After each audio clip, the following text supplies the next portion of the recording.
আজ হলো সানডে 2 ফেব্রুয়ারি সরস্বতী পুজো। এবছর দুদিন ধরে সরস্বতী পুজো হবে, তার মধ্যে আজকের দিনটা আমি বেছে নিয়েছি সরস্বতী পুজোর জন্য। ঠাকুরমশাইয়েরও সুবিধা, আমারও সুবিধা, কারণ কাল সকাল 11টা সাড়ে 11টার মধ্যে তিথি ছেড়ে যাবে। সে যাই হোক, চতুর্দিক যা কুয়াশা করে রয়েছে, আরও আধা ঘন্টা আগে সামনের কিছু দেখা যাচ্ছিল না, এতটাই কুয়াশা ছিল। আর 4 দিন ধরে মেঘলা আকাশ, মনে হয় চতুর্দিক থমকে রয়েছে, এরকমই অবস্থা। তাতে গরমের ভাব বেড়ে গেছে, রাতে পাখা চালাবো কি চালাবো না এই নিয়ে কনফিউশন। দেখছেন, একদম অল্প জোগাড় যন্ত্রের মধ্যে সরস্বতী পুজো হয়ে যায়। তাই এই কটাই বাসন বের করলাম, মেজে ঘষে উপর দিয়ে রাখি, নাহলে জলের দাগ পড়ে যাবে। হয়েছে চকচকে, পিতাম্বরী পাউডার দিয়ে মেজেছি। যখন বাসনগুলো তুলেছিলাম মেজে ঘষেই তুলেছিলাম, এখন বের করেছি দেখি কালো কালো ঠেকছে, আর একবার মাজা ঘষা দিয়ে নিলাম। সকালবেলায় গঙ্গার মাটি দিয়ে গেল, গঙ্গার জল দিয়ে গেল ফড়িংয়ের ঘ্যাও ঘাওয়ানিতে। ফড়িংয়ের বাবা উঠে পড়ে খবরের কাগজ মুখস্থ করছে। গুড মর্নিং প্রভু। Good morning. আর সরস্বতী পুজো, ঘরে কাঁচা হলুদ ছিল, আবার কালকে ফুলের দোকান থেকে এতটা কাঁচা হলুদ এনেছি। কাঁচা হলুদের অতিরিক্ত রং হলে না, গায়ে মুখে মেখে শান্তি পাওয়া যায় না, সেই জন্ডিস রুগীদের মতো দেখতে লাগে। দুটো বাটবো।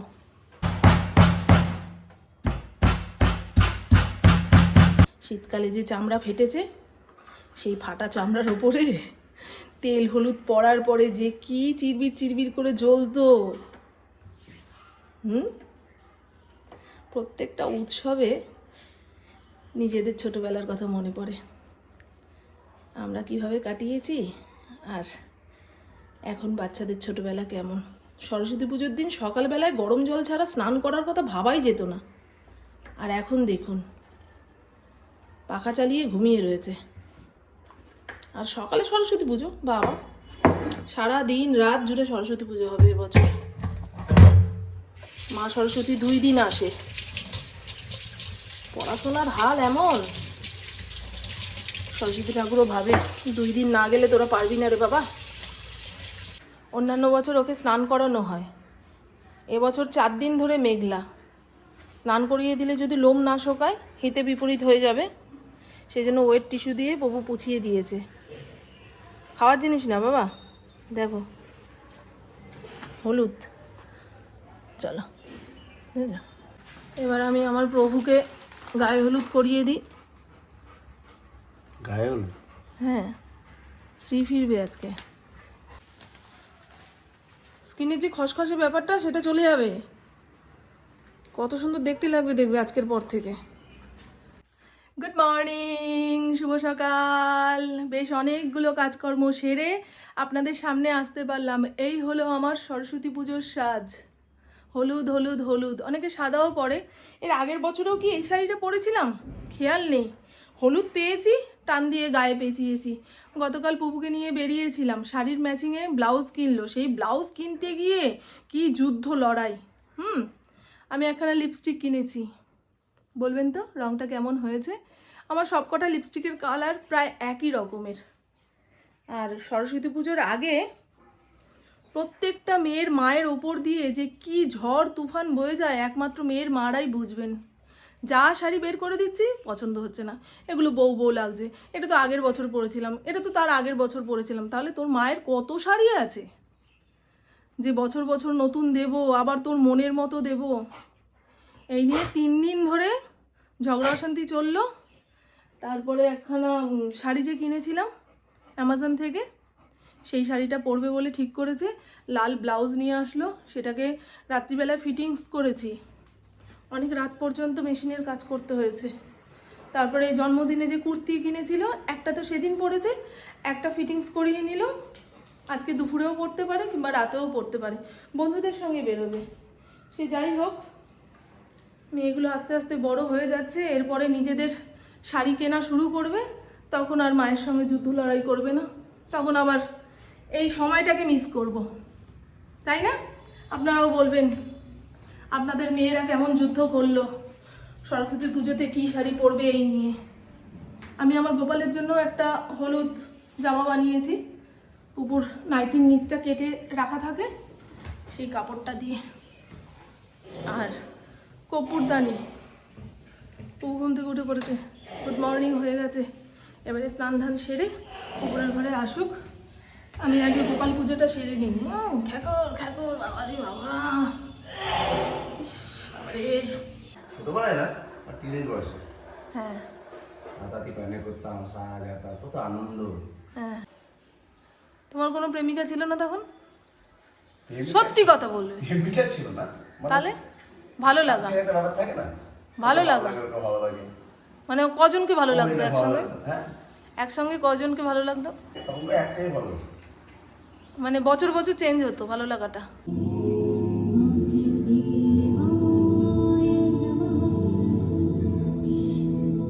এর পরেরটুকু পুপু এসে করবে, পুপু স্নান হয়ে গেছে, বললাম বইপত্র নিয়ে আয়, আমি ততক্ষণে ফলটা বানিয়ে ফেলি।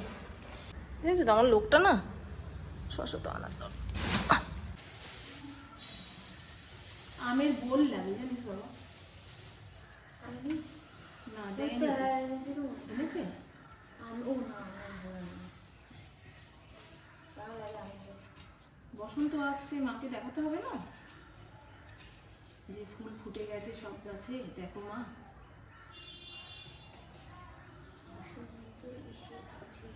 উনি থাকতে পারবেন না, রবিবার দিন খুব ব্যস্ত থাকতে হয়। পুরোহিত মশাই এমন টাইমে পুজো ফেলেছে যে প্রভু থাকতে পারলো না। আর এই তো সরস্বতী পুজোর যা যা জোগাড় করতে হবে সব রেডি করে নিয়েছি। ঘড়ির কাঁটা 11:15 ঘরে, 11টার সময় ঠাকুর মশাই আসবে। পুপু বলছে এত সহজে সরস্বতী পুজোর জোগাড় হয়ে যায় মা? আমি হ্যাঁ। বলছি এত অল্প স্বল্পর মধ্যে গল্প? মা সরস্বতী অল্পতেই তুষ্ট।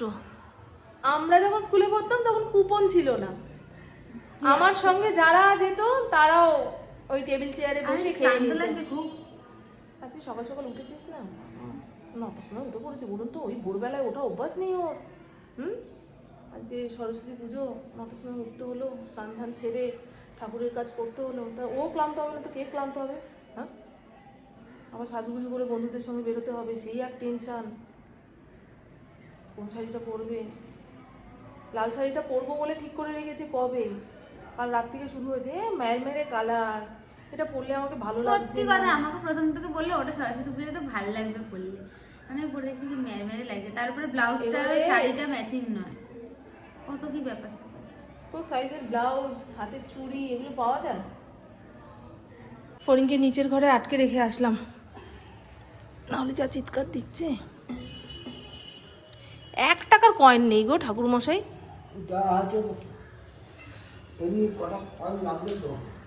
ঈশ চন্দন গন্ধ পুষ্পাঞ্জলি নম শ্রী সরস্বতী দেবী ভৈ নম বাগ দেবী ভৈ নম ওম সরস্বতী দেবী পেঁচা বাহনায় নম, এই হাঁস বাহনায় নম। হ্যাঁ, এটা লক্ষ্মীর পুজো হয়। নম আজকে প্রণাম করো। নম সরস্বত্যই নম নিত্যং ভজ্রকাল্যই নম নম বেদ বেদান্ত বেদাঙ্গ বিদ্যা স্থানেভ্য এই বচ নম সর্বমঙ্গলা মঙ্গলে শিবে সর্বাত্ম সাধিকে শরণ্যে ব্রহ্মকে গৌরী নারায়ণী নমস্তুতে। নম সর্বদেব দেবী ভৈ নমঃ।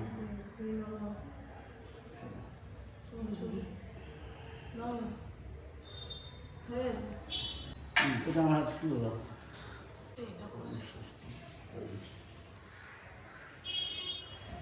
গামছাটা আমি পরে এসে নিয়ে নেব, ঠিক আছে? ওইটা খালি আমায় দিয়ে দাও।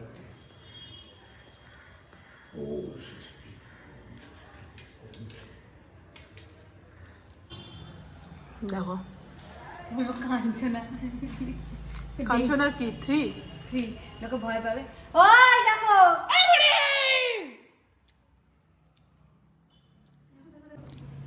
রান্না বসাবো, মেয়েটাকে শাড়ি পরিয়ে দেব। এখন প্রসাদের থালা এই বাড়ি ওই বাড়ি নিয়ে যেতে গেলে মুশকিল হয়ে যাবে, মেয়ের গাল ফুলে যাবে, বুঝলেন? আমি শাড়ি না পরিয়ে দিলে সে পড়তেও পারে না একা একা। ওকে নিয়ে আয় আর এই গেটটা দিয়ে দে। প্রসাদটা খবরের কাগজ দিয়ে ভালো করে চাপা দিলাম। এই দেখছেন লিপস্টিকটা শঙ্খ বাজাতে গিয়ে ফেটে ফেটে গেল, কি আর করা যাবে। দুধের প্যাকেট, এই ওকে টান দিয়ে নিয়ে আয়। এভাবে এভাবে বলে হবে না, ওর সঙ্গে তুই পারছিস না। কি রে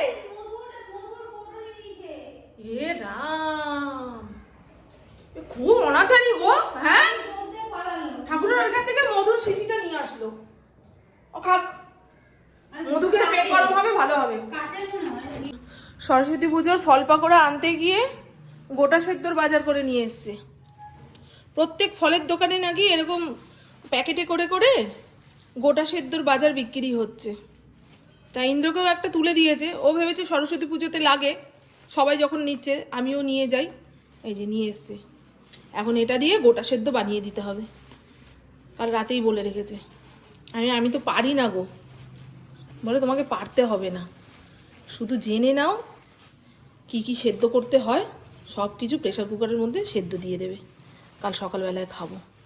কারণ এই সেদ্ধ সবজিপাতি খাওয়া খুব ভালো। ছোট ছোট বেগুন এনেছে, করে দেবো বলুন। এই অঞ্জলি হয়ে গেছে? কোথায় দিবি অঞ্জলি? এই মাত্র ঠাকুর মশাই। ও হ্যাঁ, কালকেও তো আছে। কি ভেজা ভেজা ওয়েদার বল। দেখ ওরা সেজে গুজে চলে এসছে। ইন্দ্রকে কথা দিয়েছিলাম সরস্বতী পুজোর দিন দুপুরবেলায় খিচুড়ি আর বাঁধাকপির তরকারি বানাবো। খিচুড়ি হয়ে বসে রয়েছে, বাঁধাকপি কাটাও হয়নি। ঘড়ির কাটা দুটোর ঘরে, আর কখন কাটবো কখন রাঁধবো। আমার মেয়েকে শাড়ি পরাতে পরাতে আমি নাজেহাল, মাথা ঘুরছে এখন। এই দেখুন বন্ধু, এই শাড়িটা নাকি ভালো না, ম্যারম্যার করছে শাড়ির কালার, ভাল লাগছে না। সমিতা এইভাবে সাজলেই ওকে ভালো লাগে। রান্না হয়নি, দাঁড়াও, শুধু খিচুড়িটা নামিয়েছি। এই যে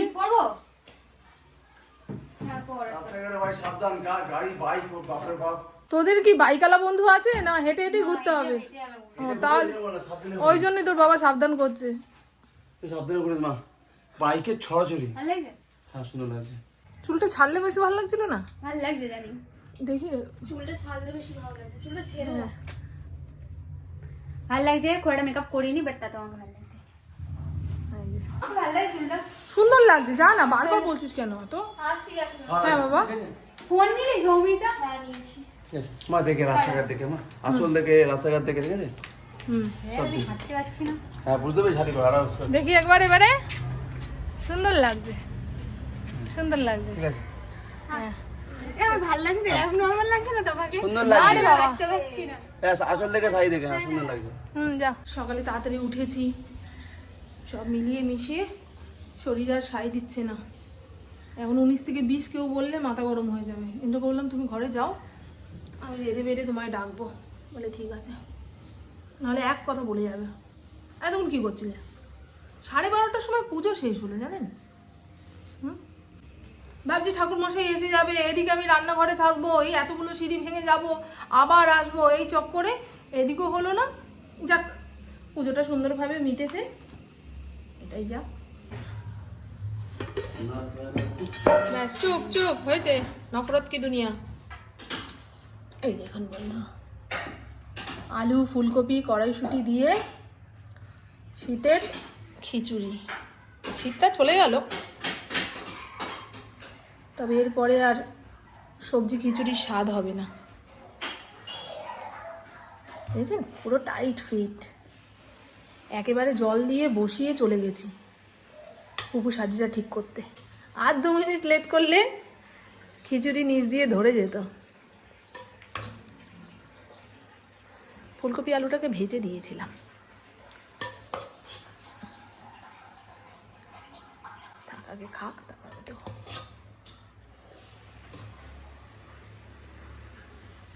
আলু পড়ে গেল অনেকগুলো, জানো।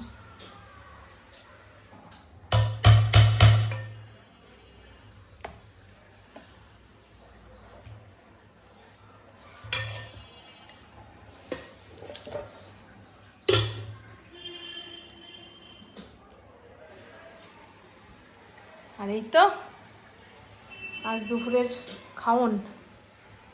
গুড ইভিনিং, এখন সময় সন্ধে 6টা। পুপু এখনো বাড়ি আসেনি। ভেবেছিলাম ইন্দ্রর সঙ্গে বেরোবো, আমাদের এলাকায় কয়েকটা ভালো সরস্বতী পুজোর প্যান্ডেল হয়, সেগুলো দেখে আসতাম।